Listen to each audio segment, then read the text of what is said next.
Today I'm going to share some thoughts about how you can invest your first $10,000, your first $100,000, the first $500,000, or when you finally reach the benchmark of $1,000,000 or more. So before I go, I just have to comment on the background here.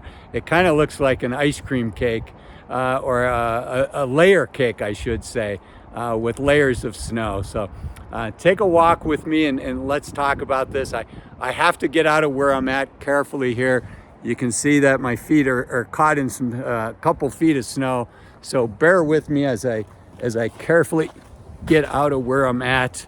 And let's take a talk and let's talk about how to invest your first as you hit these milestones, right? So when you're coming up to your first $10,000, I think job number one there is just getting to the point where you have your first $10,000, right? You're probably younger. This is the first time you've saved up enough money, and you're thinking, "Wow, that's enough money to buy a car." And so, how do you invest that first $10,000? Well, I think there's a lot to be said for having an emergency fund, and that doesn't sound sexy, I know. Particularly, if you're in your teenage years, you're 18, 19, or maybe you're 20 years old. I know that doesn't sound super fun, but boy, having that safety net should you lose your job, and you don't have to take the very first job that comes along. I think really is one of the most valuable parts of the safety net. Now, you may have a safety net of your parents, right? I know my kids are in their early 20s, and if they needed a place to hang out because life got expensive, of course they're always welcome to come back home. But they in one of my daughter's cases, she signed a 12-month lease at an apartment complex, so it can be hard to do that. So I think job number one is to have that emergency fund, because that's really investing in yourself. That's saying, if something happens, I'm not going to take the first job that comes along. I'm going to wait and find a job that's a match for me and something I'm going to enjoy doing. And maybe you can negotiate for a higher salary. So, that's the first $10,000. The other thing is the highest investment I think you'll ever make in yourself is actually that, just investing in yourself. If there's a career that you're interested in but takes some money to get into it, for instance, for myself, for what I wanted to do, it's typical to have an MBA. You don't need an MBA to do what I do. I am a CFP, but you don't. Frankly, in my industry, there's very few requirements. But for me, I wanted to make sure that I was properly credentialed and I had the expertise and the experience, because I'm not giving advice on YouTube, but when I work with my clients directly, I am giving advice, and they deserve to have somebody that has a level of expertise. So, getting back to your situation when you're saving your first $10,000. If there's something that you want to learn to do, maybe you want to go to a coding boot camp and you think it would be neat to learn to code and maybe explore that. Emergency fund and invest in yourself would be the first two things that I'd suggest. If you do want exposure to the stock market, at this level, it's going to be hard to get a financial advisor that will work with you on you can get somebody that will work with you like on a retainer, but that's going to be at least a few $1,000s, likely more than that. And if you've got $10,000, that's a big chunk of it. That said, I had my first financial plan done when I was 21 years old, and I just paid for the plan. It really gave me a roadmap that guided me for the first 7 or 10 years. So that can be money very well worthwhile to spend. In my case, it was a gentleman. I don't know if he's still around. It was a long time ago, and he was already over 50. But I remember as a gentleman, and this is not an endorsement for this gentleman, but I'll give a shout out in case anybody knows him. Bill Jenkins in Memphis, Tennessee. My first job out of college was in Memphis, Tennessee, working for a Fortune 500 company. So in Bill's case, he really did it as a way to give back to society. And so I had to wait like 6 months until he had an opening. I paid him, but I couldn't afford to pay him what his regular clients paid, so he only had a couple of those a year. I had to wait till an opening came up so I could have him help me. But really, that made a big difference in my life. And so that might be a match for you, it might not be. And Bill was a fee-only financial advisor before we even had a name for it, right? I just paid him X dollars to do a plan. So that was helpful. For me, okay, so that's the first $10,000. Now, what about when you get to your $100,000 mark? Again, you want to make sure you have an emergency fund. I think at least 3 months of living expenses. 6 months is better. You're going to have assets above that. And I think it's really hard to do the research that's necessary for a stock portfolio at that level, unless it's something that's really your passion. Hold on, I want to take a second and show you this bubbling brook behind me here. Let me back up a couple steps. Hopefully I don't fall in. That would not be good. Anyways, beautiful little town I'm visiting here today.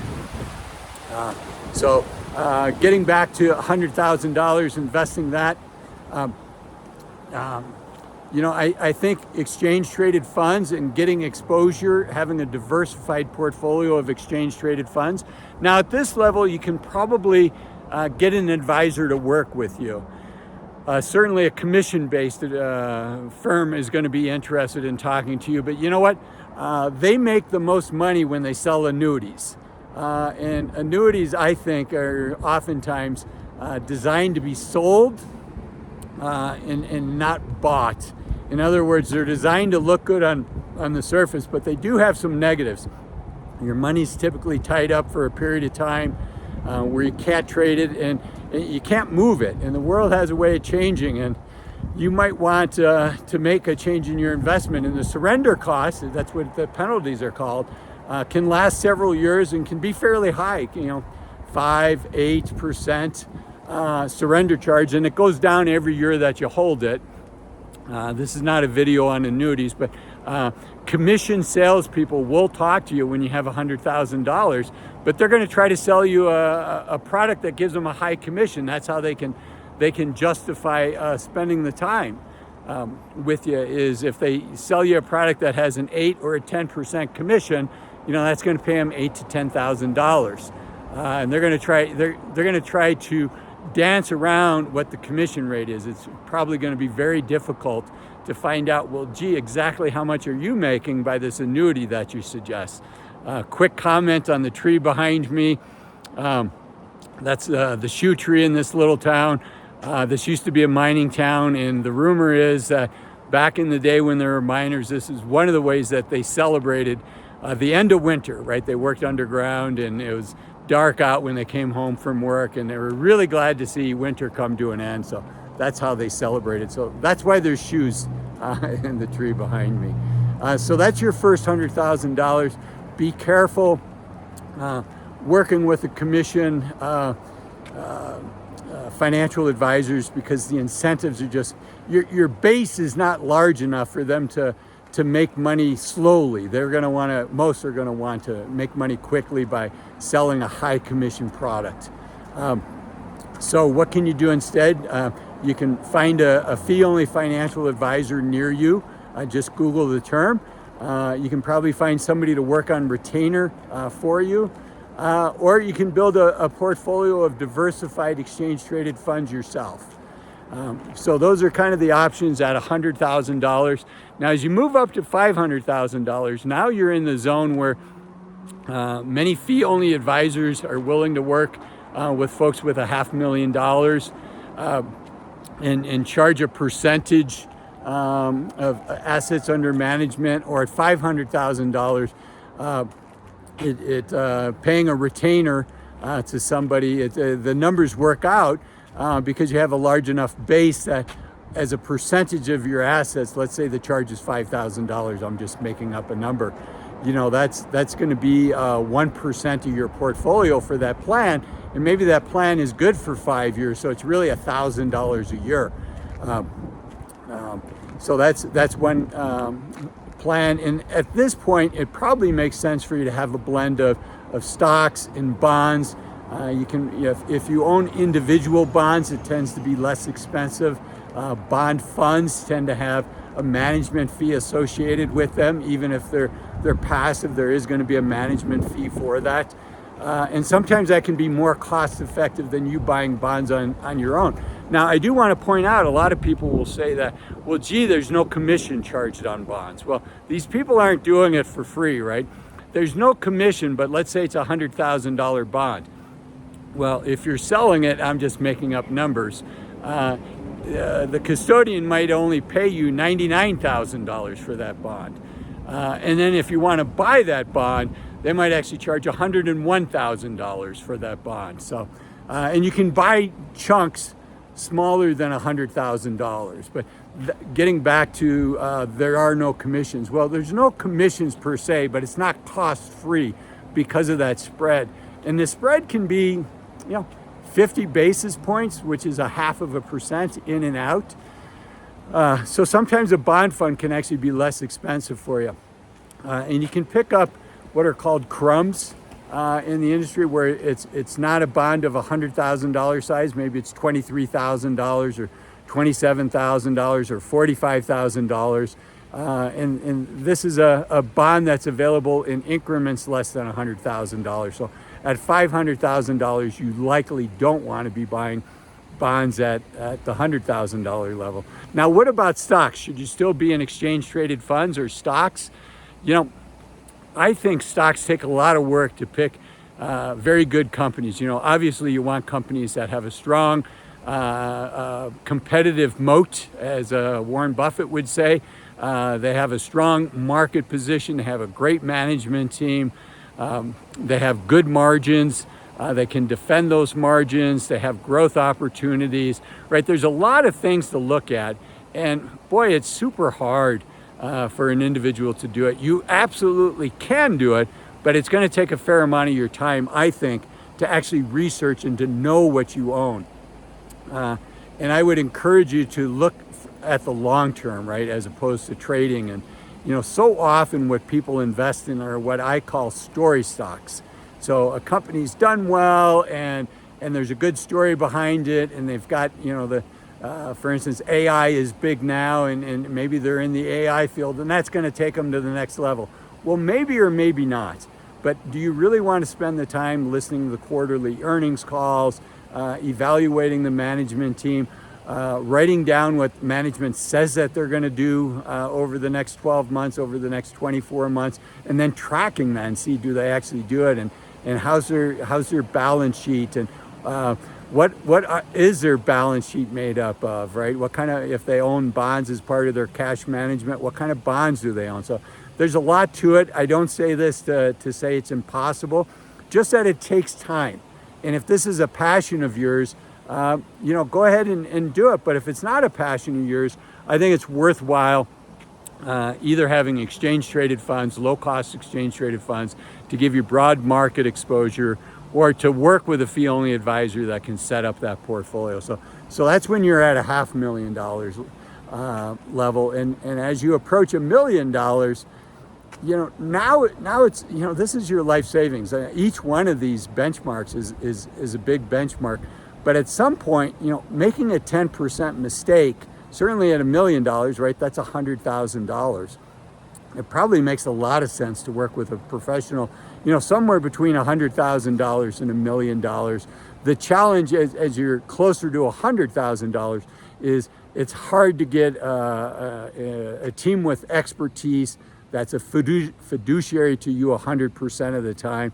I should mention, fee-only advisors have voluntarily signed up to be a fiduciary 100% of the time.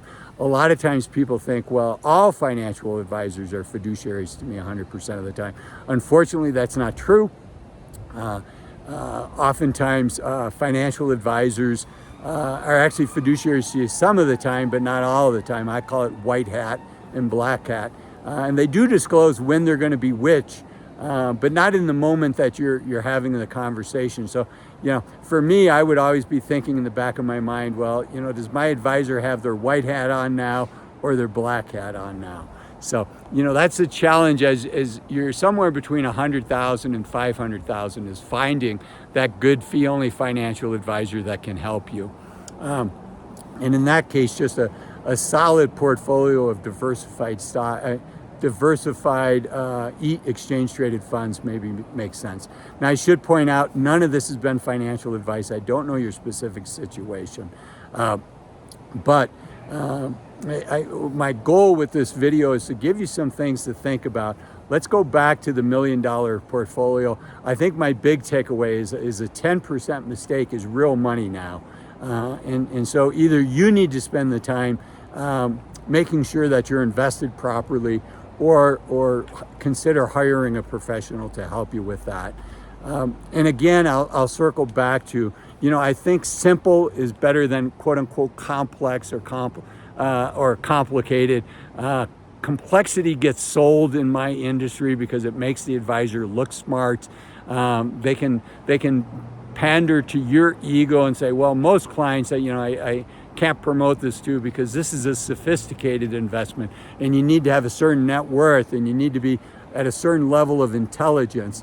And I think all of that is BS. Ultimately, the building blocks, the base principles of solid investing comes down to the stocks and bonds, and all of these quote unquote sophisticated tools, stock options, structured products, which is a contract with a company that's basically saying, it's a contract between you and them. They may say, we're going to give you 80% of the upside in the S&P 500, but you only have 20% of the downside. And you know what? If it sounds too good to be true, it probably is. And buried in the fine print is going to tell you why that's not as good of a deal as it should be. But it takes a while to go through that 100-page document to see if a structured product makes sense for you. And I think simple is more powerful. Simple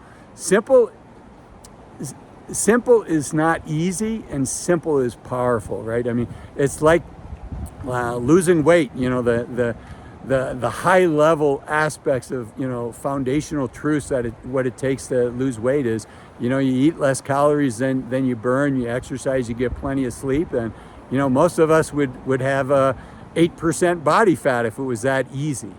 So simple does not mean easy, and I think simple can be powerful. So as your portfolio is approaching $1 million, I encourage you to think about simple. I encourage you to work with professionals because the cost of a mistake is super high, and this is your nest egg, and you may or may not be able to replace that nest egg. So I think it's money well spent. So hopefully you found this video helpful. If you did, do me a favor, hit the like button. It really does help other people find my channel, and leave a comment. I really enjoy reading the comments. They're motivational. And until next time, I'm Azul, encouraging you to take full advantage of the youth of your senior years. Remember, you're only young once. Use this time wisely.